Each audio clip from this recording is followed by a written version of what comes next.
नमस्ते भाइयों, क्या हाल चाल है आप सबके। और आप सबको गुड मॉर्निंग। काफ़ी सारी वैकेंसी निकली है लॉ की, लगभग 149 वैकेंसी है और सारी एलएलबी अप्लाई कर सकते हैं। इसमें वैसे तो वैकेंसी हज़ारों में निकली है, बट एलएलबी की 150 करीब वैकेंसी है, 149 टोटल। तो बात कर लेते हैं इसकी एलिजिबिलिटी के लिए और इसकी क्या क्वालिफ़िकेशन है। और मैं आपको यही सलाह दूंगा, यूडीसी से हटके भी ट्राई करो अब, क्योंकि जुडिशरी में बहुत कंपटीशन हो गया, पहले वाली बात नहीं रही अब। और इसमें कंपटीशन कम है क्योंकि इसमें एक एलिजिबिलिटी थोड़ी डिफरेंट रहती है, तो हर कोई अप्लाई नहीं कर पाता इस वैकेंसी को। और सिंपल है, कोई एग्ज़ाम भी नहीं होता, कई बार तो डायरेक्ट इसमें भी डायरेक्ट इंटरव्यू की पोस्ट है, शॉर्टलिस्ट किया जाएगा। परमानेंट जॉब है, जहाँ तक है मैं पढ़ के बता दूंगा। परमानेंट जॉब है, सैलरी भी काफ़ी अच्छी रहती है और फैसिलिटी भी सब कुछ मिलती है। वर्कलोड इतना नहीं है, वर्कलोड भी बहुत कम है। तो क्योंकि मैंने अभी जो आरजेएस का रिज़ल्ट देखा है ना, उसके बाद मुझे भी ऐसा लगने लग गया है कि दूसरी फील्ड ट्राई करनी चाहिए थी मुझे भी, और औरों को भी करना चाहिए। क्योंकि मैंने कभी अदर स्टेट की जुडिशरी का एग्ज़ाम नहीं दिया और मैंने जुडिशरी के अलावा जेएलओ का एग्ज़ाम दिया है। फर्स्ट टाइम एपीओ का एग्ज़ाम दूंगा। और कोई मैंने बैंकिंग आईबीपीएस का मैंने भी कोई एग्ज़ाम नहीं दिया। अगर आप उस लाइन में जाते, बैंकिंग हो, जैसे आईबीपीएस में निकलती है लॉ ऑफिसर की, वो क्रैक कर लेते हैं क्योंकि उसमें ऑब्जेक्टिव पेपर होता है और बहुत सारी फील्ड है ऐसे जिसमें डायरेक्ट भी निकलती है। तो मैं यही सलाह दूंगा, क्योंकि इंस्टाग्राम पे मेरे पास बहुत सारे मैसेज आ रहे हैं, बहुत बच्चे डिमोटिवेट हो रखे हैं। मेरे चैनल पे लॉ से रिलेटेड ही वीडियो आता है, लॉ की वैकेंसी कहीं पे भी है, सिविल जज की वैकेंसी कहीं पे भी है। चैनल को सब्सक्राइब कर लो, ऑल ओवर इंडिया वैकेंसी आती रहती है, आपको पता चल जाएगा। और लास्ट डेट निकलने के बाद वीडियो देख रहे हो तो कोई मतलब नहीं है, इसलिए चैनल को सब्सक्राइब कर लो, बेल आइकन दबा दो। अपन अब बात करते हैं इस वैकेंसी की। देखो, ये यूनिवर्सिटी ऑफ दिल्ली में निकली है। अब दिल्ली में निकली है, इसका फ़ायदा यह है यूपी वाले फिल कर सकते हैं, हरियाणा वाले भी कर सकते हैं, राजस्थान वाले हो, झारखंड वाले हो, एमपी वाले हो, जिनको भी हिंदी आती है, और आसपास के स्टेट वाले, पंजाब वाले, सब फिल कर सकते हैं इस वैकेंसी को। साउथ वाले भी कर सकते हैं, और डीयू में आपको पता भी है इंग्लिश चलती है, ऐसी कोई दिक्कत होती नहीं है, साउथ वाले भी अप्लाई कर सकते हैं। और बट हाँ, हिंदी वाले जो आसपास के स्टेट वाले हैं उनको थोड़ा बेनिफिट रहेगा आने जाने में घर के लिए। तो इसमें देखो, एक तो प्रोफेसर और एसोसिएट प्रोफेसर और असिस्टेंट प्रोफेसर तीनों की फोटो आ रही है। देखो, प्रोफेसर में लिख ली है लॉ में 30 वैकेंसी, ठीक है।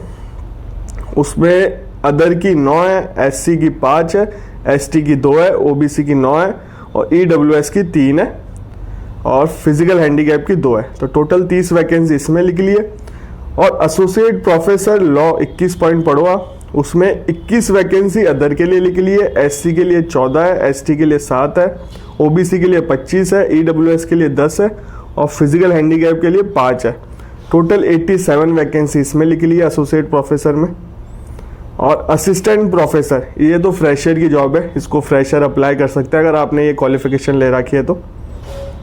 इसमें अदर की 14 वैकेंसी है, एससी की 4 है, एसटी की 1 है, ओबीसी की 9 है, ईडब्ल्यूएस की 2 है, फिजिकल हैंडीकैप की 1 है। टोटल 32 वैकेंसी है। इसमें फ्रेशर अप्लाई कर सकते हैं। तो 7 पे कमीशन के अलावा मतलब सैलरी काफ़ी अच्छी रहेगी इसमें। और अब अपन इसकी क्वालिफिकेशन की बात कर लेते हैं। तो ये टोटल 149 वैकेंसी है अगर आप इनको कैलकुलेट करोगे। और भी फील्ड में वैकेंसी लिख ली है, अगर आपने कोई एक्स्ट्रा क्वालिफिकेशन ले रखी हो तो उनमें भी ट्राई कर सकते हो। तो टोटल लॉ की वैकेंसी 149 है। क्वालिफिकेशन में सबसे पहले जो फ्रेशर वाली जॉब है असिस्टेंट प्रोफेसर, उसकी बात करता हूँ मैं। इसमें देखो लेवल 10 की तो सैलरी मिलेगी और सैलरी काफ़ी अच्छी है। और इसमें आर्ट्स कॉमर्स सारा बता रखा है। लॉ की भी सेम है, इसमें लॉ वाली अपन बता देते हैं। एलएलएम करी हो आपने 55%, ठीक है, और नेट होनी चाहिए आपके पास। अगर ये दोनों नहीं है, अगर आप पीएचडी करे हो तो अप्लाई कर सकते हो। कोई एक्सपीरियंस नहीं चाहिए और इसमें शॉर्टलिस्ट किया जाएगा, इंटरव्यू के लिए आपको बुलाया जाएगा, ठीक है। इसमें लिखा हुआ है साफ साफ, शॉर्टलिस्ट किया जाएगा और इंटरव्यू के लिए बुलाया जाएगा। कोई एग्ज़ाम नहीं हो रहा, फ्रेशर की जॉब है। और एलएलएम और नेट, मैं इसलिए हमेशा कहता हूँ एलएलएम कर लो और नेट का एग्ज़ाम दे लो, ठीक है। देखो, इसमें सीधे अगर जिन्होंने एलएलएम और नेट कर रखी है सीधे अप्लाई कर सकते हैं, शॉर्टलिस्ट हो ही जाएंगे और इंटरव्यू के लिए बुलाया जाएगा। और काफ़ी अच्छी अपॉर्चुनिटी है, बार बार ऐसी वैकेंसी भी बहुत सारी लिख ली है, तो बार बार ऐसी अपॉर्चुनिटी मिलती नहीं है।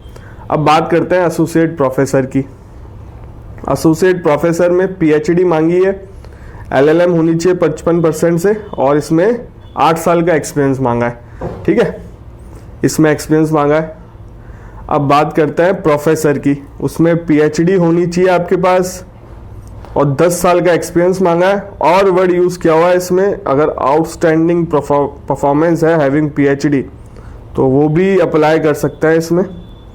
और इसमें 10 साल का एक्सपीरियंस नहीं मांगा है, तो PhD होनी चाहिए और 10 साल का एक्सपीरियंस होना चाहिए प्रोफेसर के लिए। असिस्टेंट प्रोफेसर में कोई एक्सपीरियंस नहीं मांगा, तो आप अप्लाई कर सकते हो, आपने नेट, LLM या PhD करी हो। ठीक है, अब इसकी अदर क्वालिफिकेशन और चीज़ भी बात कर लेते हैं। ऑनलाइन ये फॉर्म फिल करना है आपको, www.du.ac.in इस पे मिल जाएगा। अभी शायद फॉर्म ओपन नहीं हुए, 8 या 9 तारीख से ओपन हो जाएंगे, मैं आपको पहले इन्फॉर्मेशन दे रहा हूँ।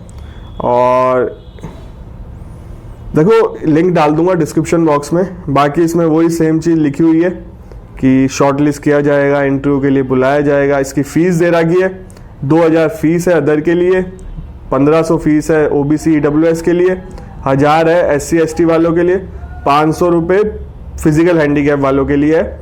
और इंटरव्यू के लिए बुलाया जाएगा। कोई भी किसी को समस्या हो ईमेल कर सकते हैं register@du.ac.in पे। और एक और दे रखी है टीचिंग re@admin.du.ac.in, ये ब्लैक हो रहा है, इसमें कर सकते हैं। और इसमें लिखा हुआ है आपको डॉक्यूमेंट लेके जाना पड़ेगा इंटरव्यू पे, ID, आधार कोई सा भी ले जा सकते हो, वोटर ID, ड्राइविंग लाइसेंस, और बाकी सेल्फ अटेस्टेड कॉपी भी लेके जानी पड़ेगी अगर जिस दिन आपको बुलाया जाएगा इंटरव्यू के लिए।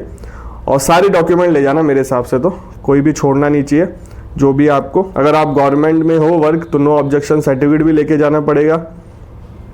और ये ईमेल ID और फ़ोन नंबर आपको, ये मतलब इंटरव्यू का लेटर जो आएगा, कॉल लेटर, वो इसमें साफ लिखा हुआ है कि ईमेल एड्रेस पे ही भेजा जाएगा। तो जब फॉर्म फिल करो तो ईमेल ID ढंग से डालना। बाकी इसमें ऐसा कुछ काम का है नहीं बताने का, मैंने सब बता दिया। टोटल 149 वैकेंसी है और लॉ वाले फिल कर सकते हैं। असिस्टेंट प्रोफेसर में वापस बोल रहा हूँ, फ्रेशर अप्लाई कर सकते हैं अगर LLM, नेट या PhD करी हो। और वर्ड यूज़ किया था, PhD हो गई हो आप तो भी अप्लाई कर सकते हो, LLM, नेट हो तो भी अप्लाई कर सकते हो। एसोसिएट प्रोफेसर में 8 साल का एक्सपीरियंस मांगा है PhD, और प्रोफेसर में 10 साल का एक्सपीरियंस मांगा है और PhD। ठीक है, तो ठीक है, मैंने बता दी। और चैनल पे लॉ की वैकेंसी आती रहती है, तो इसलिए चैनल को सब्सक्राइब कर लो। हर कैटेगरी की वैकेंसी आती है, मैं सारी वैकेंसी कवर करता हूँ। आप फॉर्म कब फिल कर सकते हो, जब आपको नॉलेज हो वैकेंसी के बारे में। अब नॉलेज कैसे होगी, या तो आप खुद सर्च करो, सर्च करने में बहुत टाइम लगता है और फ्रेंड सर्किल कोई बताता नहीं है, इसलिए चैनल को सब्सक्राइब कर लो। इस चैनल पे सारी अपडेट मिलती है आपको लॉ से रिलेटेड। अपकमिंग वैकेंसी हो, सिविल जज की, लॉ की, APO की, उनकी भी अपडेट दे देता हूँ। छत्तीसगढ़ में वैकेंसी आने वाली है, बता देता हूँ, मैं वीडियो बना चुका हूँ। हिमाचल प्रदेश में भी वैकेंसी आने वाली है, दिल्ली का भी मैंने बताया है आपको, MP का APO के बारे में भी मैंने आपको बताया। अगर वीडियो नहीं देखा तो देखो चैनल पे जाके। और जो होना था हो गया RJS में, ज़्यादा लोड मत लो। अब देखो मुझे खुद को यकीन नहीं हो रहा, सही बता रहा हूँ आपको पहली बार, कि इतने कम नंबर दिए हैं। देखो क्या होता है, पेपर या तो हार्ड आए, दो चीज़ होती है, पेपर बहुत हार्ड आए और आपके नंबर नहीं आए तो दुख नहीं होता इतना। पेपर बहुत इजी था और हम वैसे बच्चे हैं कि हमें आता था सारा पेपर और अच्छा पेपर भी हुआ था, उसके बाद नंबर नहीं आ रहे तो होना था, दुख होना, सबको होना, ऑटोमेटिक सबको होगा दुख। उसमें मैं भी हूँ, मुझे भी बहुत दुख है। मेरा ऐसा कोई मोटिव नहीं है नौकरी लगने का, बट एक पास नहीं होते, फेल हो जाते हैं। इतना इजी पेपर था, हार्ड पेपर होता, प्रैक्टिकल क्वेश्चन आते जैसे प्री में आए थे, उसमें फेल हो जाते, कोई अफसोस नहीं करता मैं। बट इतना इजी पेपर, इसमें इतने नंबर भी नहीं आ रहे, इतने कम नंबर भी नहीं आ रहे, तो खुद को भी ऐसा लगता है कि यार कहाँ स्टैंड करते हैं। तो ठीक है, अब कुछ कर नहीं सकते, कॉपी चेक करने वालों के अपन ऑब्जेक्शन उठा नहीं सकते, रिकाउंटिंग करवा सकते हैं। रिकाउंटिंग में बहुत मुश्किल चांस है कि उन्होंने ढंग से काउंट नहीं किया हो। अगर आपकी इच्छा है तो करवा लो, RTI से कॉपी मंगवा सकते हो वही फाइनल रिजल्ट आने के बाद। अगर आपको लगता है कोई स्ट्रांग पॉइंट है तो PIL भी फाइल कर सकते हो, रिट भी फाइल कर सकते हो, सब आपके ऊपर है। अब आपसे मिलेंगे अगले वीडियो में।